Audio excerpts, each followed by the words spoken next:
Budget सत्र के तीसरे दिन संसद में राष्ट्रपति के अभिभाषण पर चर्चा शुरू। भाजपा सांसद रामबीर सिंह बिधूरी ने बजट को बताया ऐतिहासिक, कहा मध्य वर्ग को दी सबसे बड़ी राहत। बसंत पंचमी पर महाकुंभ में जारी तीसरे अमृत स्नान में देश भर से डुबकी लगाने पहुंचे करोड़ों श्रद्धालु। भीड़ प्रबंधन के लिए किए गए विशेष इंतजाम।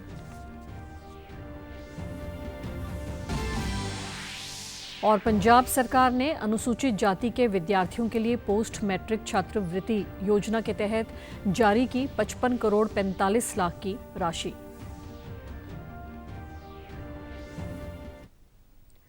नमस्कार, चंडीगढ़ से आपका स्वागत है। मैं हूं भानुप्रिया। अब समाचार विस्तार से। बजट सत्र के तीसरे दिन आज संसद के दोनों सदनों की कार्यवाही शुरू हुई। प्रश्नकाल के दौरान कई सदस्यों द्वारा अपने अपने प्रश्न उठाए गए, जिनका सरकार ने उत्तर दिया। प्रश्नकाल के दौरान विपक्ष ने महाकुंभ में हुई घटना पर हंगामा किया। सदन में त्रिभुवन सहकारी विश्वविद्यालय विधेयक को भी पेश किया गया। इसके बाद लोकसभा में राष्ट्रपति के अभिभाषण पर चर्चा शुरू की गई। भाजपा सांसद रामबीर सिंह बिधूरी ने चर्चा की शुरुआत करते हुए आम बजट में 12 लाख तक की आय को कर से छूट देने के फैसले को ऐतिहासिक बताया। उन्होंने कहा कि आज तक किसी भी सरकार ने मध्य वर्ग को इतनी बड़ी राहत नहीं दी है। उन्होंने इसे समृद्धि का अमृतकाल बताया। भारत में समृद्धि का अमृतकाल है। आदरणीय सभापति महोदय, मैं प्रधानमंत्री जी के प्रति बहुत बहुत आभार व्यक्त करना चाहता हूं। बजट में 12 लाख रुपए तक की आय पर कोई टैक्स नहीं लगाया है, उसकी घोषणा भी इस सदन में भारत की माननीय वित्त मंत्री महोदया ने की है। देश के मध्यम वर्ग के लोगों के लिए यह एक ऐतिहासिक फैसला है। देश की किसी भी सरकार ने आज तक मध्यम वर्ग को इतनी बड़ी राहत नहीं दी है।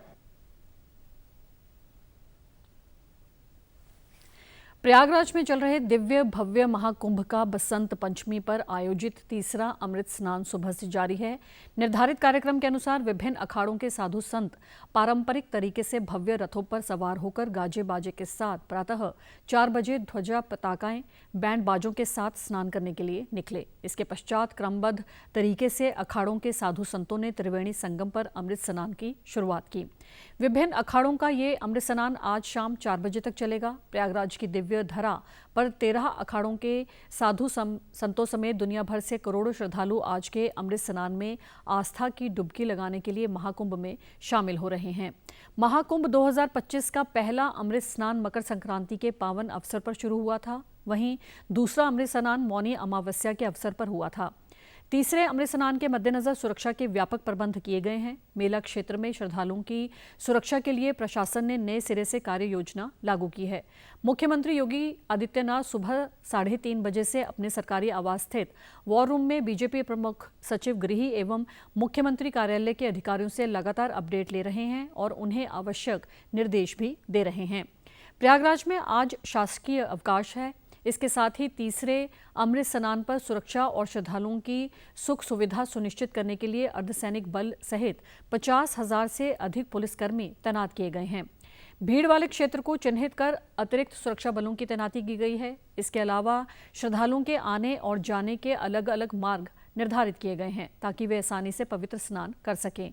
वहीं मेला क्षेत्र में सभी प्रवेश मार्गों पर सिविल पुलिस के साथ पैरामिलिट्री फोर्स के जवानों की तैनाती की गई है। श्रद्धालुओं की सुरक्षा सुनिश्चित करने के लिए प्रत्येक मार्ग पर मजबूत बैरिकेडिंग की गई है।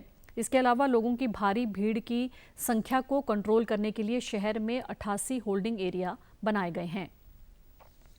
बसंत पंचमी के पावन अवसर पर कल आकाशवाणी और संस्कृति मंत्रालय के संयुक्त तत्वाधान में एक अनूठी शास्त्रीय श्रृंखला की शुरुआत हुई। हर कंठ में भारत शीर्षक से इस कार्यक्रम में पूरे देश से चयनित शास्त्रीय संगीत कलाकार अपनी प्रतिभा का प्रदर्शन करेंगे। संस्कृति मंत्रालय के संतों, क्षेत्रीय सांस्कृतिक केंद्रों के साथ समन्वय कर देश भर से आकाशवाणी के 21 केंद्र शास्त्रीय संगीत के इस कार्यक्रम को प्रसारित करेंगे। श्रृंखला का विधिवत उद्घाटन प्रसारण भवन आकाशवाणी स्थित पंडित रविशंकर संगीत स्टूडियो में संस्कृति मंत्रालय के सचिव अरुणेश चावला और प्रसार भारतीय सीईओ गौरव द्विवेदी ने किया। श्रोता लगातार 15 दिनों तक हर दिन सुबह 9:30 से 10 बजे तक इस विविधतापूर्ण प्रसारण को सुनते हुए एक सूर्य यात्रा का आनंद ले सकते हैं। प्रयास है। इसके तहत जो हमारे यंग कलाकार हैं जिन्हें पुरस्कृत किया गया है संगीत नाटक अकेडमी के माध्यम से, उन्हें मौका दिया जाएगा कि हर क्षेत्र में अपनी अपनी कलाओं के अनुसार और अपने दक्षता और अपने एरिया के अनुसार जो है वो परफॉर्मेंस दे सकें। जो लोग अपना समय, अपनी मेहनत लगा करके ये शास्त्रीय विधाएं सीख रहे हैं, उनको एक मंच दिया जाए जिससे कि वो अपनी कला को, अपनी प्रतिभा को श्रोताओं तक, दर्शकों तक पहुंचा सके। इस उद्देश्य से संस्कृति मंत्रालय द्वारा हर कंठ में भारत नाम का ये कार्यक्रम आज आकाशवाणी के सहयोग से आरंभ किया गया है। हमारे 21 केंद्रों से इसका प्रसारण किया जाएगा और ये आज से लेकर के अभी एक पक्ष तक ये कार्यक्रम चलेगा। इसमें हमारा अनुमान है कि लगभग 600 से अधिक कलाकारों को देश के विभिन्न हमारे जो 21 केंद्र हैं वहाँ से अपनी कला का प्रदर्शन करने का मौका मिलेगा।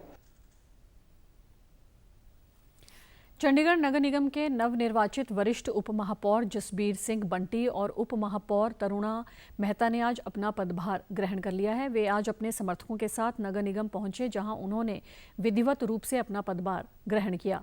30 जनवरी को हुए चुनाव में वरिष्ठ उप महापौर और उप महापौर का पद कांग्रेस के खाते में चला गया था। इस अवसर पर उन्होंने प्राप्त समर्थन के लिए पार्षदों और पार्टी का आभार जताया और भविष्य में चंडीगढ़ के लोगों के लिए कार्य करने की बात कही। अनुसूचित जाति के विद्यार्थियों की शिक्षा को प्रोत्साहित करने और उनके भविष्य को सुरक्षित बनाने के उद्देश्य से पंजाब सरकार ने वित्तीय वर्ष 2024-25 के बजट प्रावधान के तहत पोस्ट मैट्रिक छात्रवृत्ति योजना के अंतर्गत 86,583 विद्यार्थियों के लिए 55.45 करोड़ रुपए की राशि जारी की है। इस संबंध में और जानकारी देते हुए सामाजिक न्याय, अधिकारिता एवं अल्पसंख्यक मामलों की मंत्री डॉक्टर बलजीत कौर ने बताया कि अनुसूचित जाति के विद्यार्थियों को शिक्षा प्रदान करना सरकार की प्राथमिकता है। उन्होंने कहा कि इस योजना का मुख्य उद्देश्य अत्यंत गरीब परिवारों के विद्यार्थियों को शिक्षा पूरी करने में सहायता प्रदान करना है। इसके अलावा शेष विद्यार्थियों को भी जल्द ही भुगतान कर दिया जाएगा। डॉक्टर बलजीत कौर ने कहा कि पंजाब सरकार हर वर्ग के कल्याण के लिए लगातार प्रयासरत है और अनुसूचित जाति के विद्यार्थियों के हितों की रक्षा के लिए भी पूरी तरह प्रतिबद्ध है। मंत्री ने कहा कि इस राशि के जारी होने से अनुसूचित जाति के विद्यार्थियों के जीवन स्तर में सुधार आएगा। उन्होंने बताया कि वित्तीय सहायता की राशि सीधे लाभार्थियों के बैंक खातों में जमा की जाती है। पंजाब के स्कूल शिक्षा मंत्री हरजोत सिंह बैंस ने बताया कि प्रदेश में स्कूल शिक्षा के स्तर को और ऊंचा उठाने के उद्देश्य से पंजाब सरकार द्वारा 36 स्कूल प्रिंसिपलों को 5 दिवसीय प्रशिक्षण के लिए 7वें बैच को इस वर्ष मार्च में सिंगापुर भेजने का निर्णय लिया गया है।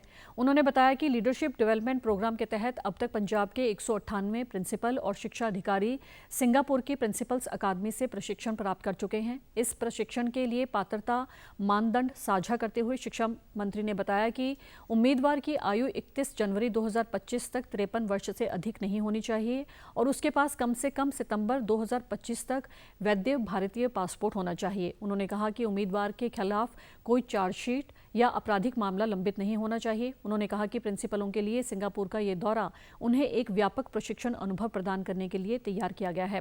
उन्होंने कहा कि सिंगापुर प्रवास के दौरान वे विभिन्न कार्यशालाओं, सेमिनारों और गतिविधियों में भाग लेंगे जो उन्हें सिंगापुर के स्कूलों में अपनाई जा रही उन्नत शिक्षण तकनीकों और शैक्षिक प्रथाओं की जानकारी प्रदान करेंगे।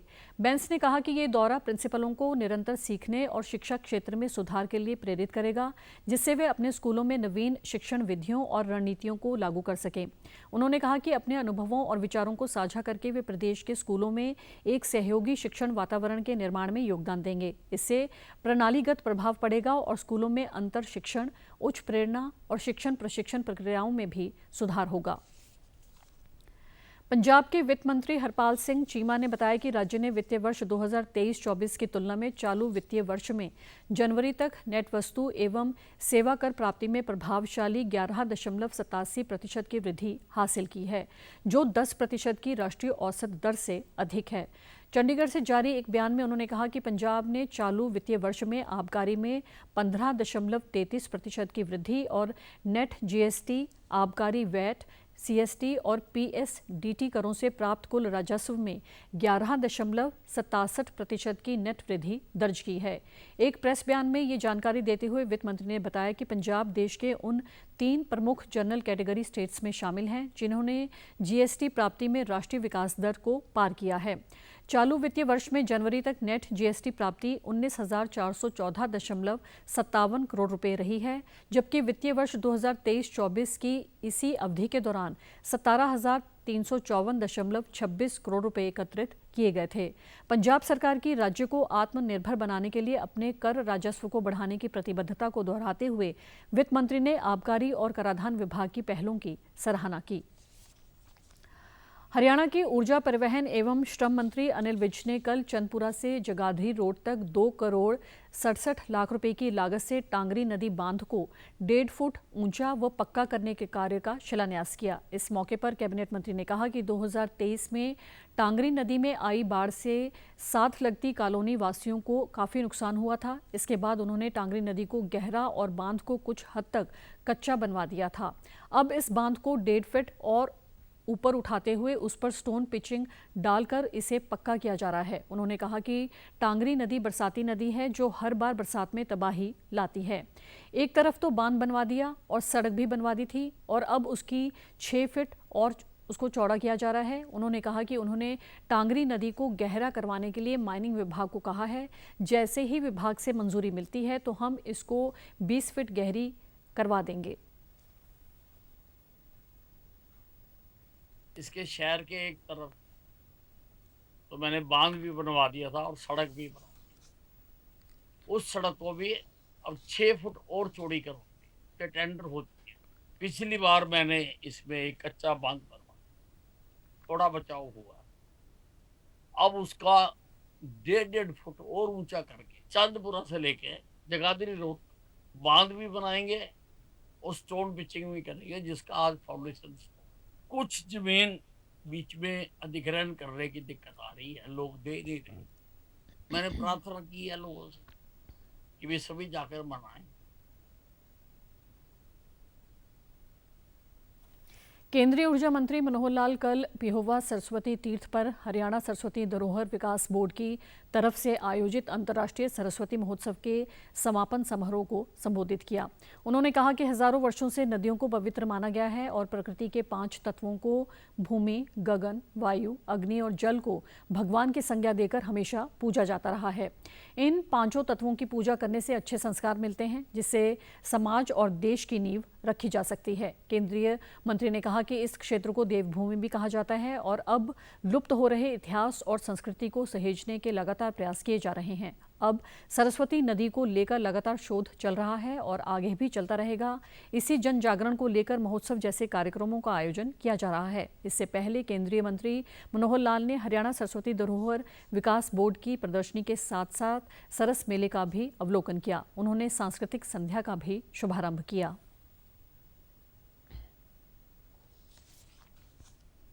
सरस्वती नदी एक हमारी प्रेरणा का एक स्रोत है। समाज जीवन की जितनी महत्वपूर्ण रचनाएं हैं, जितना साहित्य लिखा गया है, वो सरस्वती नदी के किनारे लिखा गया है। मान्यता यहाँ तक है कि 4 वेदों में से 3 वेद सरस्वती नदी के किनारे ही लिखे गए हैं। और प्राचीन काल में जैसे अन्य हमारी नदियाँ पवित्र नदियाँ हैं, गंगा है, यमुना है, इसी प्रकार से सरस्वती नदी का भी एक स्थान बहुत महत्वपूर्ण होता था। कालांतर में ये लुप्त हो गई। पहाड़ों में इसका जो पानी है वो डाइवर्ट होकर के बाकी नदियों में चला गया। मौसम विभाग ने पंजाब, हरियाणा और चंडीगढ़ में आज सुबह और रात के समय घने कोहरे की स्थिति बने रहने की संभावना जताई है। विभाग ने राजस्थान में अलग अलग स्थानों पर गरज के साथ छींटे पड़ने और बिजली कड़कने की आशंका व्यक्त की है। अगले 2 दिनों तक के दौरान पश्चिमी हिमालयी क्षेत्र में हल्की से मध्यम बारिश या बर्फबारी का अनुमान व्यक्त किया है। विभाग ने अगले 2 दिनों के दौरान पश्चिम भारत के निकटवर्ती मैदानी इलाकों में भी हल्की बारिश होने की संभावना जताई है। विभाग ने कहा है कि देश के अधिकांश हिस्सों में अगले 2-3 दिनों के दौरान न्यूनतम तापमान में कोई महत्वपूर्ण बदलाव नहीं होगा। पंजाब में मौसम विभाग ने आने वाले दिनों के लिए ठंड और कोहरे को लेकर चेतावनी जारी की है। विभाग का कहना है कि एक नई पश्चिमी विक्षोभ सक्रिय हो रही है। इसके चलते पंजाब के कुछ जिलों में हल्की से मध्यम बारिश हो सकती है। चंडीगढ़ समेत पंजाब के कई इलाकों में बादल छाए रहे और शीतलहर के कारण लोगों को एक बार फिर से ठंड का सामना करना पड़ा। कई इलाकों में सुबह शाम कोहरा छाया रहा और कम दृश्यता के कारण वाहन चालकों को परेशानी का सामना करना पड़ा। और आप हमारे समाचार YouTube channel DD news Chandigarh, Facebook DD news Chandigarh और social media X DD news CHD पर भी देख सकते हैं। इसी के साथ चंडीगढ़ से समाचारों का सिलसिला समाप्त होता है। नमस्कार।